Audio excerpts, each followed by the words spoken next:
Ok. Professor, passamos agora à leitura da lista. Bom dia a todos. Um bom dia especial para ti, João Gabriel. Um bom dia especial para ti, Pedro. Tá?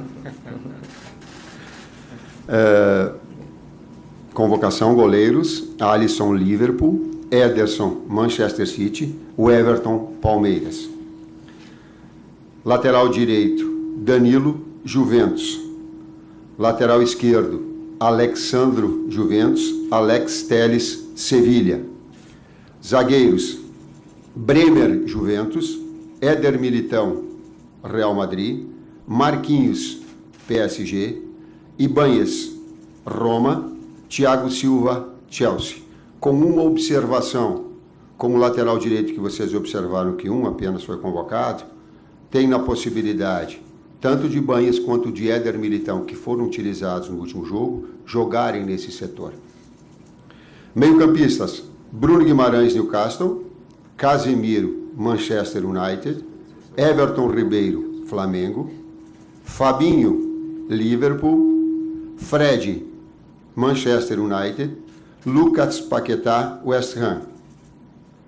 Atacantes: Antony, Manchester United; Firmino, Liverpool; Matheus Cunha, Atlético de Madrid; Neymar, PSG; Pedro, Flamengo; Rafinha, Barcelona; Richarlison, Tottenham; Rodrigo, Real Madrid; Vinícius Júnior, Real Madrid.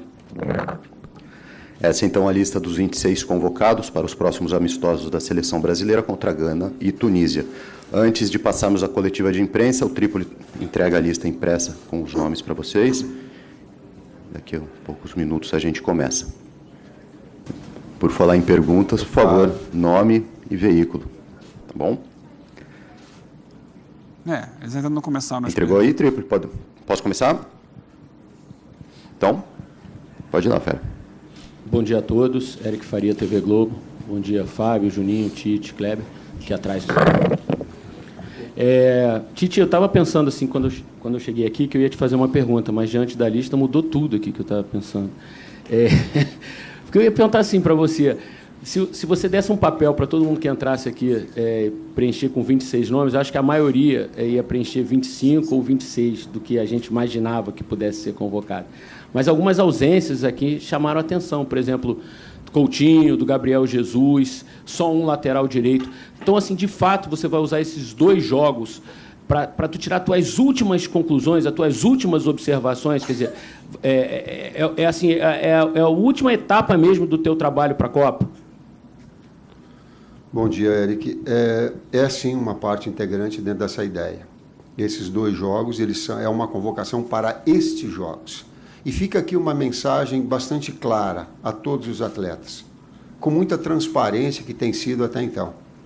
Façam o seu melhor, preparem-se bem fisicamente, cuidem-se clinicamente, estejam no mais alto nível nos seus clubes, para daqui a 60 dias estar competindo de uma forma, aí sim, definitiva.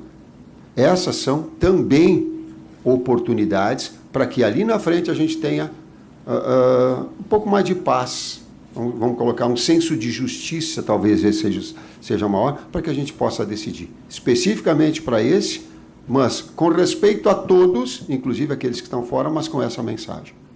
Eu queria que você mandasse uma mensagem para o Arana, né, que infelizmente se lesionou no último jogo contra o Bragantino, e ele estava na sua lista? Bom dia, Wellington. O Arana, mais do que fazer uma média publicamente, é que a gente fez ontem à tarde, depois de conversar com o Dr. Rodrigo e de saber da sua real situação, com o Matheus, com o Tomás, com o Bruno, comigo e com o Kleber. Os demais integrantes estavam em outras situações. Aquele lado humano que nos conduz, que é o respeito primeiro pessoal a todos eles. Eles são atletas, mas antes é um ser humano. E quando nós falamos com o Arana, a gente passou toda a energia, que ele sinta o momento, sim, A gente não quer retirador, mas que ele entenda que ele possa sair dessa situação também mais, vamos colocar, espiritualmente mais forte e que siga a carreira bonita que ele tem. Foi essa a mensagem que a gente já traduziu ontem à tarde. Tem sido recorrente com vocês, quando eu converso com vocês, essa minha fala de lesões vão acontecer. É uma Copa do Mundo diferente.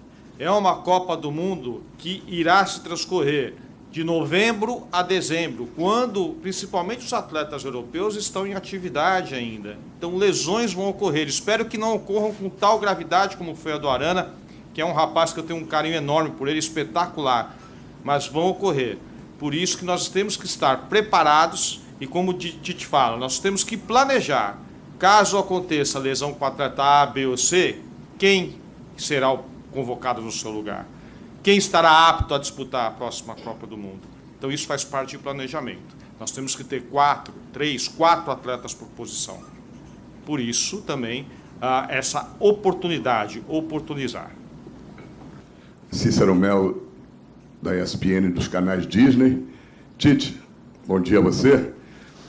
Queria que você falasse desse setor ofensivo, que é onde o Brasil tem a maior disputa por vagas para a Copa do Mundo, devido à qualidade de tantos atacantes jogando aí espalhados pelo futebol da Europa, principalmente. Mas, aqui no país, a grande unanimidade, no momento, não só da torcida rubro-negra, como de todas as torcidas, é o Pedro. Aí eu te pergunto, o que você deve ter ouvido aí durante esses últimos dias todos, nas ruas, né, nas mídias sociais, pedindo para convocar o Pedro? E o Pedro entra com que chance de disputar a Copa do Mundo, já que ele não fez parte durante todo esse ciclo, muitas vezes, como todos os outros tiveram.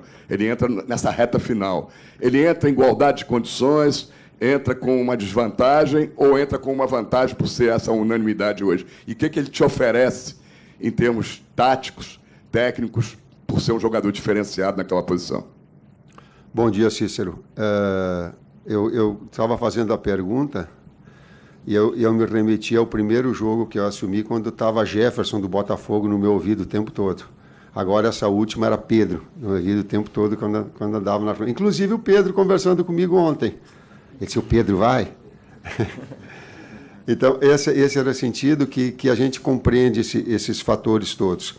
Um adendo na tua observação, o Pedro já fez parte. Inclusive o Pedro jogou. Inclusive o Pedro estava convocado antes do Richarlison e não veio porque machucou e teve aquele problema no joelho. Então ele é uma parte integrante dentro desses 50 atletas e essas novas que estão surgindo, que a gente está sempre fomentando a estarem no mais alto nível. Compete a nós, gente, e não é demagogia, é mostrar ao atleta aquilo que ele precisa fazer para estar no seu melhor. Eu, enquanto ex-atleta, eu queria, diga para mim o que eu quero, o que eu preciso para estar no meu melhor. Depois sim são as escolhas, depois sim é o nosso papel. Mas compete essa preparação inicial nós estamos. E nisso nós somos extremamente leais a todos eles a dar essa condição. Depois é a escolha. Ele é da vida, ele é do ônus da atividade. Ele está em relação ao Pedro. Pedro, especificamente, ele é um 9 de área terminal. Ele é o jogador da última bola, é o jogador da conclusão. Ele é o Fred atual. Vamos colocar dessa forma. Um jogador que tem a grande capacidade de finalização, tu constrói ou tu pega uma equipe que ela está, e ela também tem um cunho tático, a tua pergunta, uma equipe que se posiciona muito atrás, fechada, invariavelmente tu tem bolas de lado de campo que te permitam uma conclusão de cabeça. Talvez o gol que ele tenha feito de empate contra o Vélez represente bem aquilo que eu estou dizendo. Então ele empresta essa característica. Eu falei do Pedro do Goiás, porque ele também tem, e fica aqui uma referência ao grande campeonato, Pedro Raul, ao grande campeonato que está fazendo, e compete a nós estarmos acompanhando. Um jogador que é goleador do Campeonato Brasileiro, com o grau de dificuldade que tem, jogando numa equipe que não tem um investimento tal qual tem as outras grandes equipes, isso é muito. E agora nós todos, tu está falando, não vai para a seleção? Não, mas é função nossa reconhecimento de trabalho, assim como outros todos.